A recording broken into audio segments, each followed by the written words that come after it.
এই শীতে সব ধরনের পিঠাই খেয়েছি। ঢাকার জেলায় কোন পিঠা বেশি বিখ্যাত কমেন্ট করে জানাবেন। আমার মতো আপনারাও বানিয়ে ফেলুন এমন সুস্বাদু মজার মজার পিঠা। আজকে সকাল থেকে বিকেল পর্যন্ত সারাদিনে কি কি করলাম সেটাই আপনাদের সাথে শেয়ার করব। আসসালামু আলাইকুম, কেমন আছেন সবাই? এই তো সকালবেলা ঘুম থেকে উঠে গতকালের ভিজিয়ে রাখা পিঠাগুলো নাস্তায় খেয়ে নিলাম। নাস্তা খেতে খেতে চলে আসলো হাওয়াই মিঠাই। এরপর দেখতেছি কোনটা নেওয়া যায়, সাদা কালারটা নাকি গোলাপি কালারটা। ডিসাইড না করতে পেরে দুটো কালারই নিয়ে নিলাম। গ্রামে এখন আগের মতো হাওয়াই মিঠাই সহজে পাওয়াই যায় না। আজকে বিকেলে আমরা চিতই পিঠা খাবো। পিঠার সাথে ভর্তা না হলে কি হয়? ভর্তার জন্য পেঁয়াজ, মরিচ, রসুন, শুটকি ভেজে নিলাম। সবকিছু ভাজা শেষ করে ভালো করে সবগুলো উপকরণ বেটে নিচ্ছি। আমার হাতের ভর্তা সবার নাকি অনেক ভালো লাগে। মিশ করে বাটা হয়ে গেলে বাটিতে তুলে নেব। পাটায় বাটা ভর্তা খেতেই অন্যরকম স্বাদ। এই তো দেখুন আমার ভর্তার লুকটা কত সুন্দর এসেছে। ভর্তা মানে পাটায় ভাত মেখে খেতেই হবে।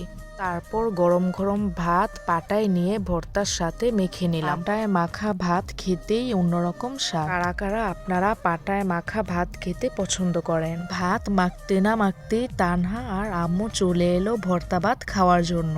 ভর্তাটা বেশ মজা হয়েছে। আমরা সবাই মিলে ভর্তা ভাত খুব মজা করে খেয়ে নিলাম।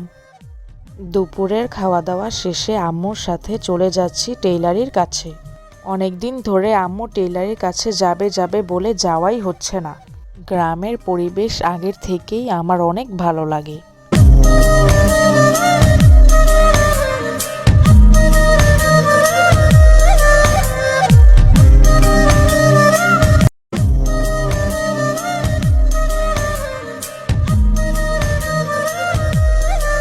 বাসায় এসে দেখি লারা উঠানে বসে আছে। লারা আমাকে দেখতে পেয়ে আমার কাছে একটু আদর খেতে আসলো। দেখুন লারাকে কিন্তু অনেক কিউট লাগছে। বাসায় এসে দেখি আব্বু অফিস থেকে চলে আসছে।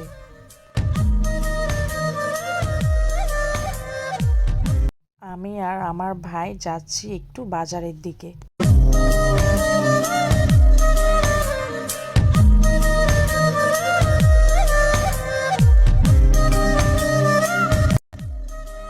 এই তো প্রতিদিনের মতো আবারও একটু ঢং করে নিলাম।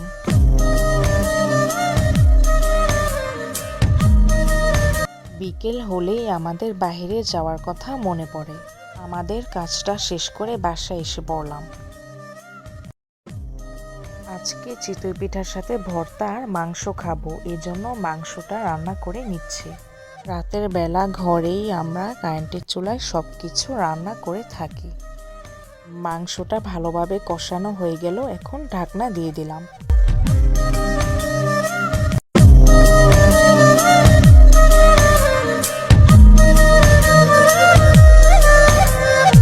এই তো আমার রান্নাটা শেষ হয়ে গেল, এখন একটু জিরার গুঁড়ি দিয়ে নামিয়ে ফেলবো।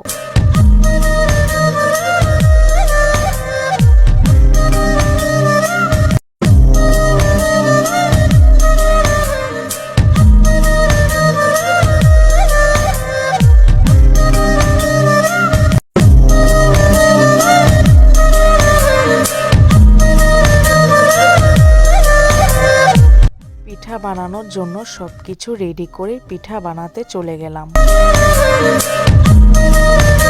মাটির চুলার পিঠাটাই বেশি মজা লাগে গ্যাসের চুলার থেকে। এই তো কি সুন্দর পিঠাটা ফুলকো হয়েছে।